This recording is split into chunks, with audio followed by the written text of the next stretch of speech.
Llegó diciembre, el mes en el que hasta los agnósticos disfrutan. Y es que aún en cuarentena, lejos del terruño, con cédula o pasaporte, Navidad es felicidad. Y aunque esta particularmente nos exige resguardo y prevención, ello no impide que desde ya estemos pensando qué cenaremos en Nochebuena y fin de año, y si quedará algo para el relleno de la arepa del día después. En la mesa pueden integrarse muchos sabores. Lo que sí tenemos claro casi todos los venezolanos es que deseamos comer hallacas y que la mejor de todas, la hace mi mamá.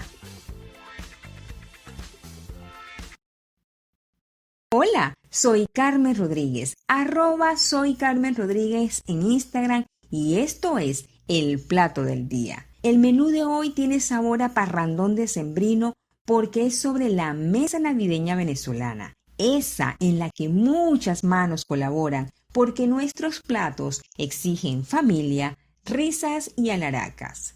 Ven, siéntate cerquita a mí porque hoy la historia, los cuentos, las recetas y hasta los secretos familiares se sientan a la mesa en el plato del día y canta con Nancy Ramos. Traigan hallacas para la mesa, olviden penas, dejen tristezas, que el año nuevo traiga alegría y prosperidad.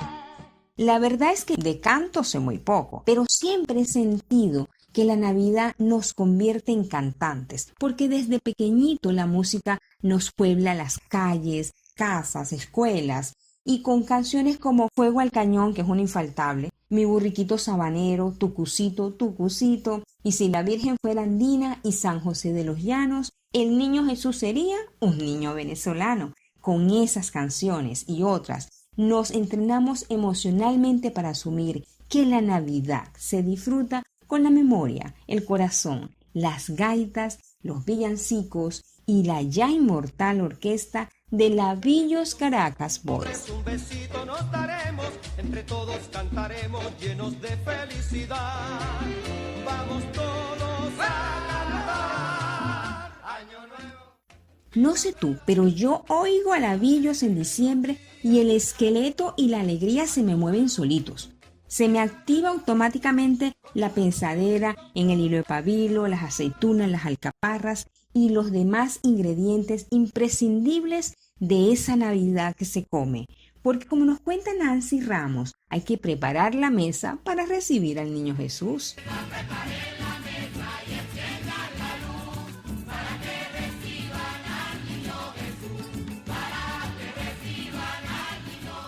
Sí, hay que preparar la mesa, pero esa preparación inicia con la hallaca, porque ella es la reina del plato navideño. Pueden faltar los demás acompañantes, pero la hallaca no. De hecho, hasta los vegetarianos tienen su versión, porque estamos unidos emocional y familiarmente a ella. La hallaca para un venezolano es una muestra de afecto envuelta en hojas de plátano, porque en ella se brinda a una familia entera y su tradición. Y no importa cómo la hagan, ella es un regalo que nunca se desprecia, aunque no tenga el relleno de tu preferencia.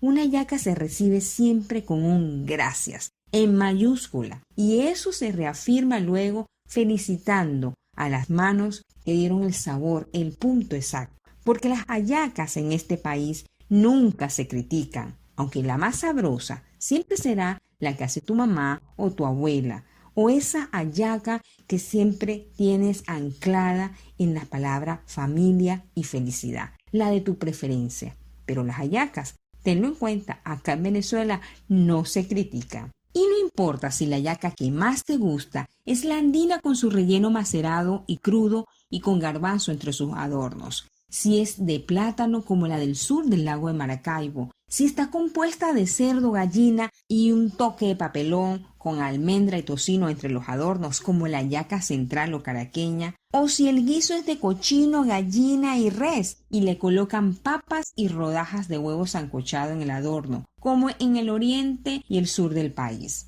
Tampoco importa si es una versión de algunos pueblos del estado Bolívar en la que el guiso se hace de carne de chigüire o de lapa o cualquier otro animal de cacería, o si es la hallaca margariteña, que llaman pastel y para la que se prefiere el maíz pilao y al guiso le colocan berenjenas. No importa cuál es la hallaca de tu memoria, de veras. Lo importante para un venezolano es poder comer en Navidad y Año Nuevo ese regalo de hojas de plátano y compartirlo con su familia e incluso, aún en la pobreza más abrumante, poder ofrecerle, aunque sea una hallaca, a su vecino más cercano. Eso es lo que importa.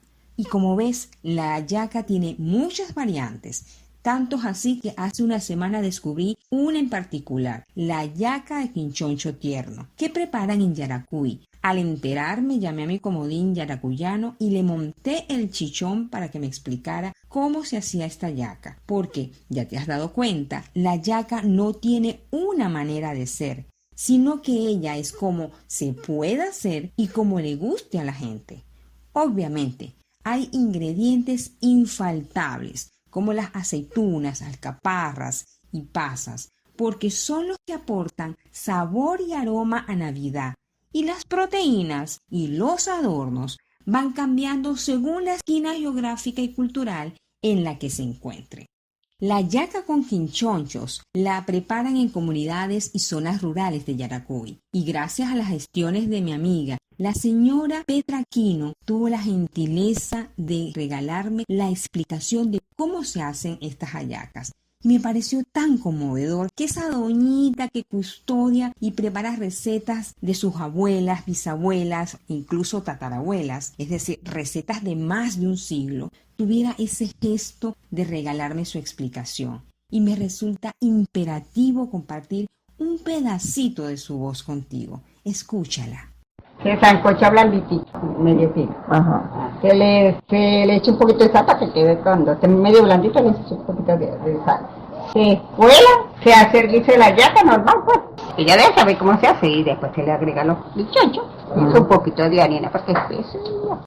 Esta hallaca no es como la andina que tiene garbanzos como adorno, ni tampoco como las carabinas que hacen en Trujillo con caraotas. Esta es el matrimonio del guiso de una hallaca con el quinchoncho tierno sancochado. Es decir, se unen y se cocinan un poco para que luego los sabores se fusionen y se conviertan entonces en el relleno de la hallaca. Una cosa divina realmente. Y ya que te he descrito algunas variaciones o tipos de hallaca, acompáñame a desligarla de tanto cuento de camino que hay alrededor de ella y curiosea conmigo en su historia, porque posiblemente en estos días saldrán algunos valientes haciendo publicaciones en las redes sociales, diciendo cosas como, por ejemplo, que hallaca significa allá y acá, debido a los ingredientes foráneos y nativos, porque la ignorancia, vale decirlo, es atrevida.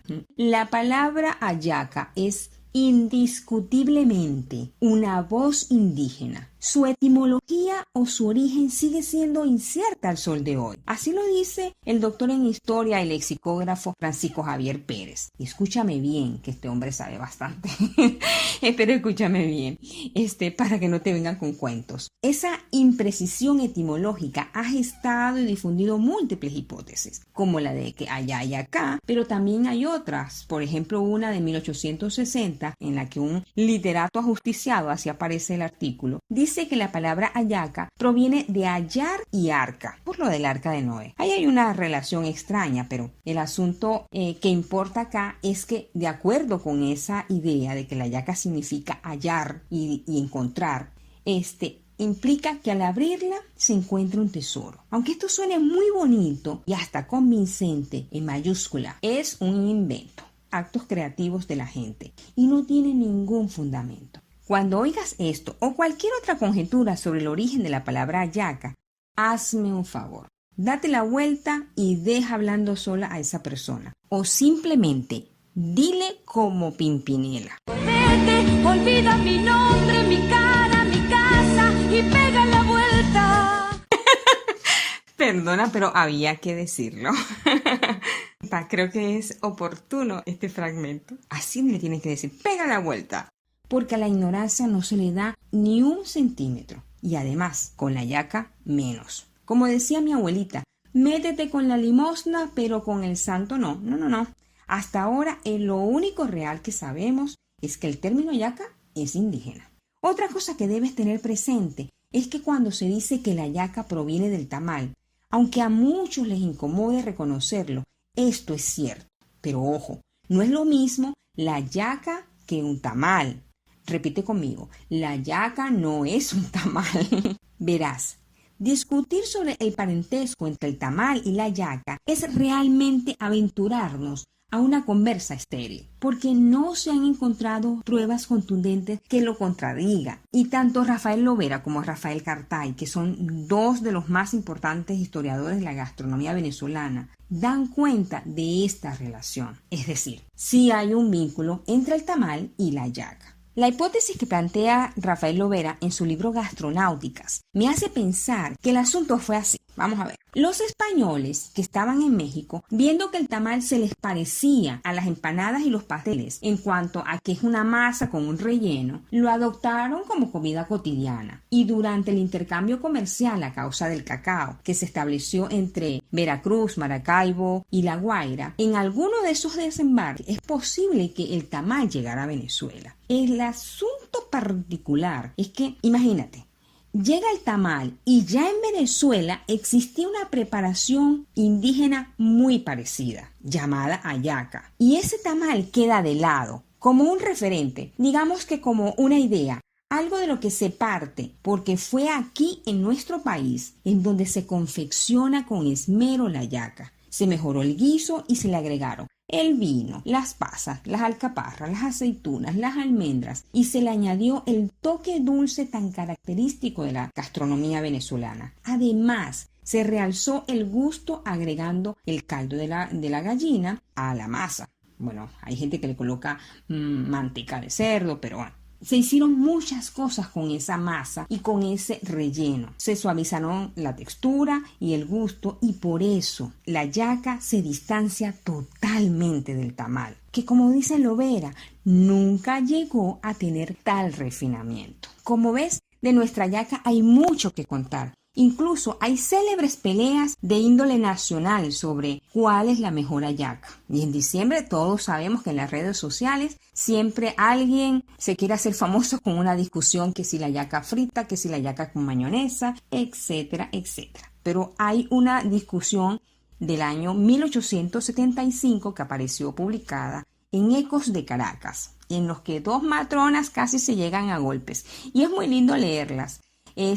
Una de ellas era doña Casilda, que era oriental, y la otra Misia Concha, que era caraqueña. Te cuento cómo sucedió el asunto. La caraqueña presumía porque su hallaca no llevaba carne fresca de res, sino cecina, carne de puerco, mucha manteca y la masa gruesa para que, como decía Misia Concha, no se aguara el guiso. Y así esa hallaca dura por fuera, al cortarse, le salía un chorro de manteca que según Misia Concha le aguaba la boca a uno.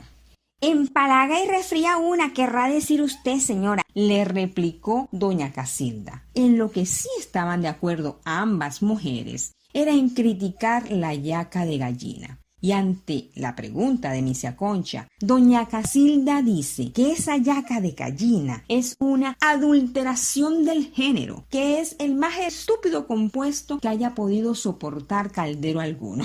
Qué pelea más sabrosa la de estas matronas. Y mientras una aludía que Simón Bolívar se desvivía por sus hallacas, la otra decía que Bermúdez, que era oriental, se chupaba los dedos por las uñas. Lo cierto es, como te dije hace un momento, no importa cómo prepares tu hallaca, lo importante es que corone nuestra mesa en Navidad, porque ella es un símbolo que nos ata a nuestras madres, a nuestras abuelas y al país. Pero la hallaca no va sola a la mesa, a ella se le unen otras preparaciones como la ensalada de gallina, que siempre la he sentido como la señorita de la mesa, porque reúne un montón de sutilezas. La gallina se sancocha y los muslos se cortan en cubos y la pechuga se mecha o se desmecha. Por supuesto, lo que te digo no está escrito en piedra. Lo que sí es que debería, en hipótesis, ser trozos pequeños, todo en trocitos muy pequeños, para que cuando se tome con el tenedor un bocado puedas probar todos los ingredientes de esa ensalada. La papa y la zanahoria, para que luzcan lindas, deben cortarse en cubos pequeños y cocinarse, o bien en agua con sal o en el caldo de la gallina. Luego se le añaden los guisantes, pimienta, sal y mayonesa.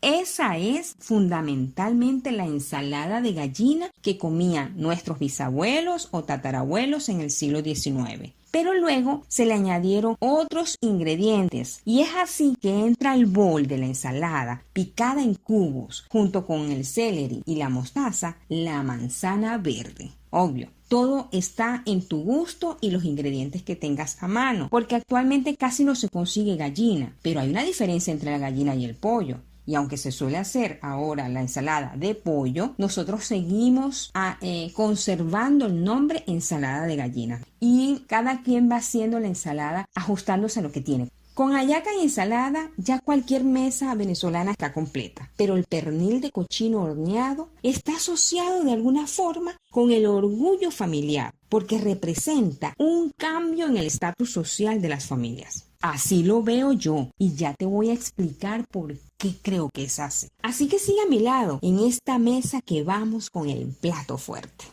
Nuestro pernil horneado es el primo pobre del jamón planchado del siglo XIX. Esta es mi idea. No está escrito de esta manera, pero yo infiero por razones históricas que es así. No se acostumbraba a comer pernil, no. El rey de las festividades y celebraciones familiares era el jamón planchado. En el libro Reminiscencia, Vida y Costumbres de la Vieja Caracas, se cuenta que desde la época de la compañía guipuzcoana, estamos hablando del tiempo de la colonia, llegaban al país productos que no estaban al alcance del bolsillo de cualquiera y eran los más ricos, es decir, los pudientes, quienes se acaparaban los buenos aceites, los vinos, las telas y por supuesto los jamones. Porque como dice un refrán antiguo, el que tiene más saliva es el que traga más harina. Imagínate cuánto costaría un jamón que no se desperdiciaba pero ni el cuerito. Ya te voy a echar todo el cuento. Era tanto el orgullo de los caraqueños por decir que comían jamón que llegaron y pasaron 2 siglos y todavía la gente lo nombraba como algo extraordinario. Incluso a mediados finales del siglo XIX, cuando llegaba un buque a La Guaira, los jamones eran los productos más codiciados por los caraqueños. Y por supuesto, también era motivo de chisme, que si en casa del señor fulano trajeron jamón, decía alguna vecina. Porque era una novedad, es decir, saber quién había podido comprar jamón. El proceso para la preparación era otra historia. La marca más buscada a mediados finales más bien del siglo XIX era la marca York y desde que llegaban a las cocinas iniciaban los mimos. Eso era un cuidado, quítense, vamos que voy a hacer jamón y cosas así. Era un asunto de mucha delicadeza. El jamón venía envuelto en una coleta, así le llaman, una coleta, una tela que lo envolvía. Esa se descosía con mucho cuidado porque después de lavarla iba a ser uno de los trapos de cocina. Y la matrona entonces procedía a lavar y a secar ese jamón para la cocción. Bien, sobre el anafre, que es una especie de cocinita de barro, servía agua en una lata de manteca. Unas latas grandes de 18 kilos, yo no sé si recuerdas haberlas visto alguna vez. Yo recuerdo haber visto aceite Diana y galletas de soda que venían en esas latas rectangulares, grandes de 18 kilos, pues, o 18 litros en su defecto. El asunto es que en el anafre colocaban esas ollas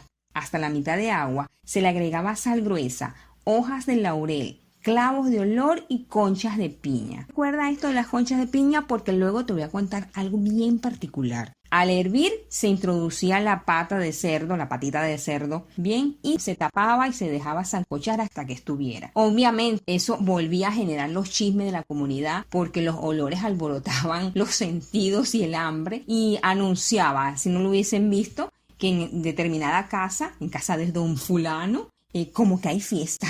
Cuando eso estaba listo, con un cuchillo bien amoladito, le iban quitando el pellejito de encima. Le llamaban a ese jamón coleto. Y en el anafre entonces montaban un par de planchas de hierro de esas de antes. Yo tengo unas planchitas pequeñitas pero pesadas de hierro, de esas de planchar ropas. Y cuando estaban bien calientes, entonces se la pasaban como si fuera una camisa a todo el jamón por fuera. Luego le espolvoreaban un poco de azúcar o en su defecto papelón y volvían a colocar la plancha caliente como en una especie de sellado hasta que quedara bien doradito, acaramelado, hermoso. Luego la matrona le hacía los adornitos en la patita del jamón con un papel llamado papel florete. Te parecerá increíble, pero cuando yo leí cómo se preparaba el jamón planchado de antaño, conecté de inmediato esa receta con el jamón planchado de Plum Roche. ¿Sabes a cuál jamón hago referencia, verdad? Ese, el que es como una bola con rodajas de piña y almíbar alrededor. El de la publicidad de 1986. El de la niñita que dice, señor, ¿me da un jamón Plum Roche? Sí, escucha.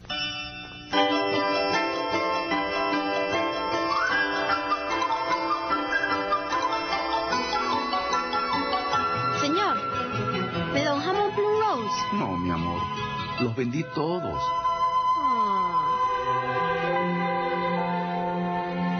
Aló, buenas tardes. Ven, comparte y disfruta. Navidad de Plum Rose, conquistando ilusiones y ofreciendo el sabor. Lo nuestro es Plum Rose, por eso Plum Rose. Ah, rodó tu cédula y la mía también. Pero quería precisarte que el jamón de antaño era hervido con conchas de piñas y ese sabor se transfería a la carne. Y yo creo que el jamón Plum Roche intenta evocar, recrear los sabores de antaño de ese jamón que se comía en el siglo XIX y comienzos del siglo XX. Pero volviendo al cuento del jamón planchado, déjame decirte que el disfrute no terminaba cuando se acababa la carne. No. Ahora era cuando había patica de cerdo. Ahora es cuando tenía vida la patica, porque usaban el hueso como templador de caraotas. Es decir, para darle un gusto a las caraotas. Y se le prestaba a los vecinos, se pasaba por muchas manos y por muchas pailas hasta casi quedar desintegrado. Luego iba para comida de los perros, pero no era difícil que a la casa llegaran: vecina, ¿qué manda a decir misia Ramona que le preste el templador? Bueno, en definitiva, quizás me equivoco, pero creo, considerando el precio y lo difícil que era comprar un jamón para Navidad, presumo que el pernil horneado es el primo pobre del jamón planchado, porque no es nueva la idea de que si no puedo comprar, lo hago. Y creo que así fue como surgió la preparación del pernil horneado en Navidad. Si alguien tiene algún dato, que me lo dé, pero yo estoy muy convencida que es así. Y aquí vale decir, recordando a Oscar Llanes, Así son las cosas. quiere invitar a este festín navideño al pan de jamón, el ponche de crema y otras exquisiteces. Pero a ellos les vamos a dedicar un episodio aparte, porque con hallacas, ensalada de gallina y pernil tenemos un buen banquete. Pero falta convidar a los postres, así que... El momento dulce nunca falta. Y estos son los postres del plato del día. Los dulces siempre llegan con su buena dosis de mimos, secretos, y para conocerlos tengo dos invitados del estado Bolívar, dos cocineros amigos. Primero vamos a preguntarle sobre el dulce más tradicional de Navidad al chef Néstor Acuña, quien es tenedor de oro 2016 y socio del restaurante Sarrapia en Ciudad Bolívar. Hola Néstor. Hola profesora, ¿cómo está? Muy bien, acá en esta mesa navideña, deseosa de oír de tus pócimas mágicas y los trucos que aplicas para realizar el dulce de lechosa, Néstor. Los truquitos que yo aplico en mi dulce de lechosa eran los que aplicaban en mi casa. Recuerdo en mi niñez Bejuma que picaban la lechosa y la lavaban con agua y bicarbonato. Luego pasaba toda una noche llevando sereno. Luego al siguiente día se montaba el dulce, pues se montaba a sancochar con lo que era el azúcar, los clavitos y la guayabita. Y ese proceso largo de cocción a fuego lento, luego el azúcar, en mi casa le agregaban un trocito de papelón y se dejaba toda esta cocción. Luego, bueno, Fui aplicando esas mismas técnicas que se aplicaban en mi casa porque tenía la suerte de que mi restaurante en Ciudad Bolívar era una casa y podía jugar con eso, poner a serenar la lechosa. Con la diferencia que le aplicaba la semilla de serrapia, ese truquito con la semilla de serrapia, me encantó ese aroma y empezamos a prepararlo de esa manera. ¿Cuántas serrapias se le puede colocar al dulce lechosa? Una, dependiendo de la cantidad que vaya a hacer de dulce. Puede ser una semilla de serrapia por 1 kilo. ¿Se le agrega la semilla entera o en trocito? Rallarla, preferiblemente. Ah, ok, entiendo. Pero cuéntame, ¿qué otro secreto guarda ese dulce lechosa que tú preparas con serrapia?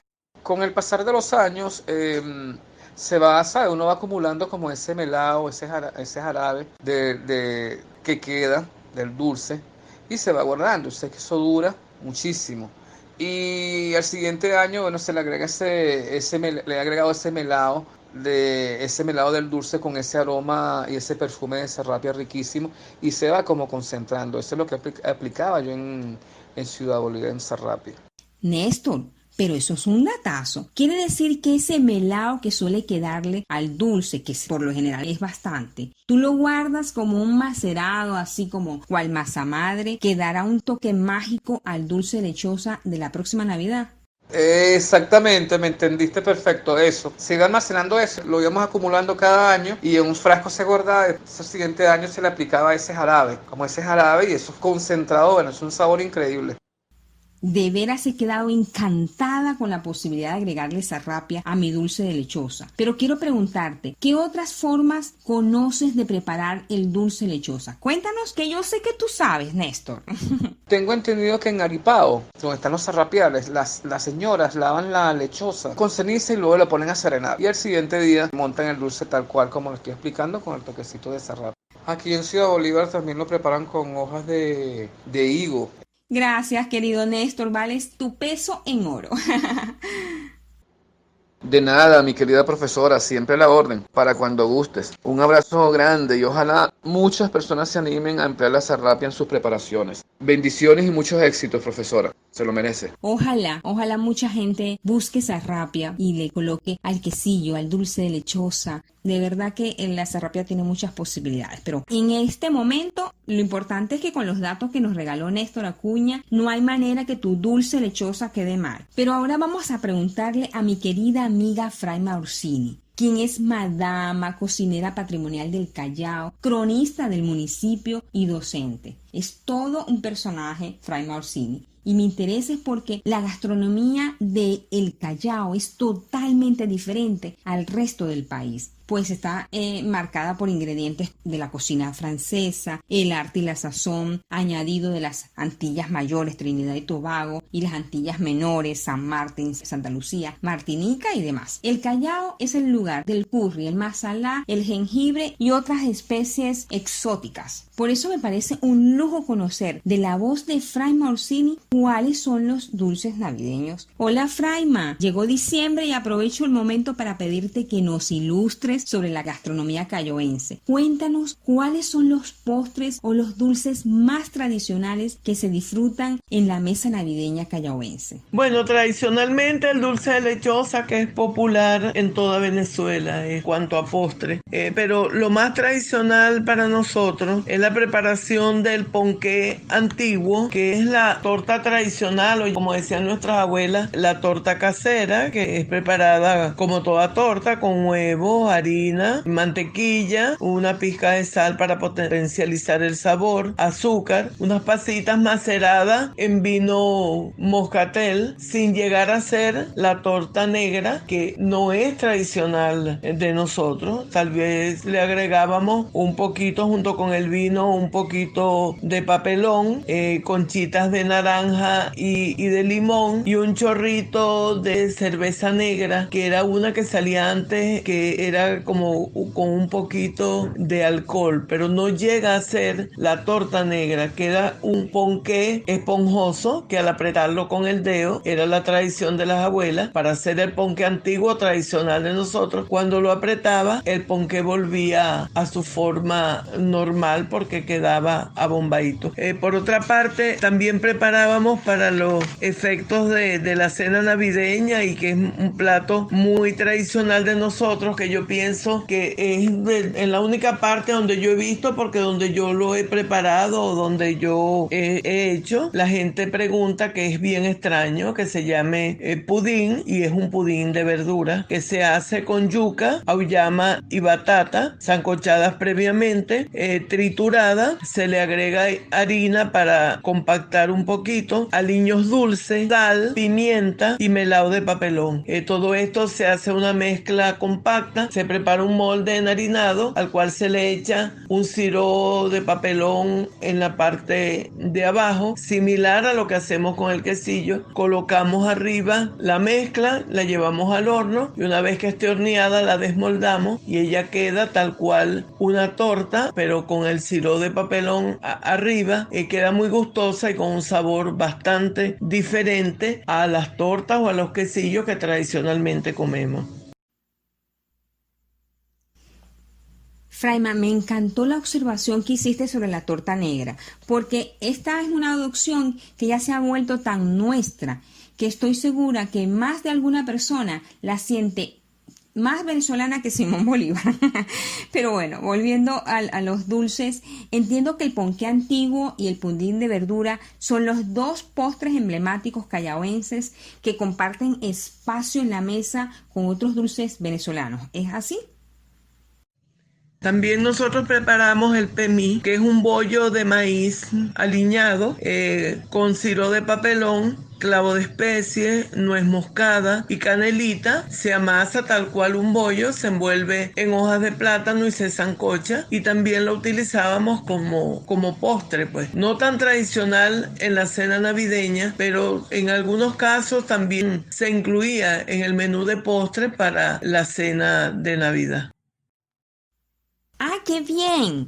Este pemí no lo conozco, pero esto de la hoja de plátano le debe dar un gusto buenísimo. Gracias, Fraima, por regalarnos estos dulces con historia y linaje. De verdad, muchas gracias. Mi querida Carmen, a tu orden siempre, mi amor. En el Callao las puertas de mi casa están para ti, abiertas, bueno, a la disposición. ¿Oíste? A mí lo único que me molestan son los cobradores, por eso es que no cojo fiado. Un besote, mi vida, estamos en contacto.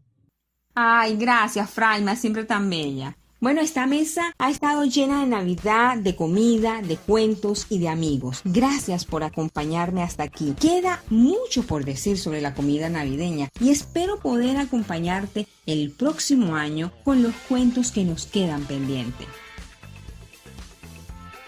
Llegamos al final de El Plato del Día. Soy Carmen Rodríguez y puedes seguirme y leer mis historias en @soycarmenrodríguez en Instagram. Y como es el momento decisivo de este concurso, me despido solicitándote el voto a favor de mi proyecto de podcast.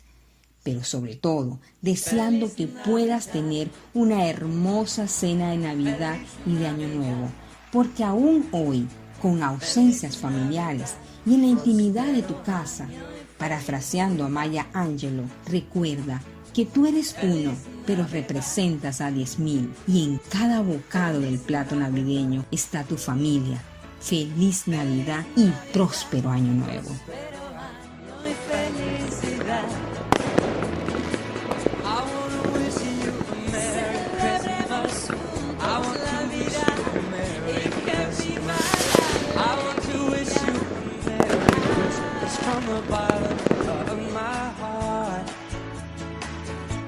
Feliz Navidad.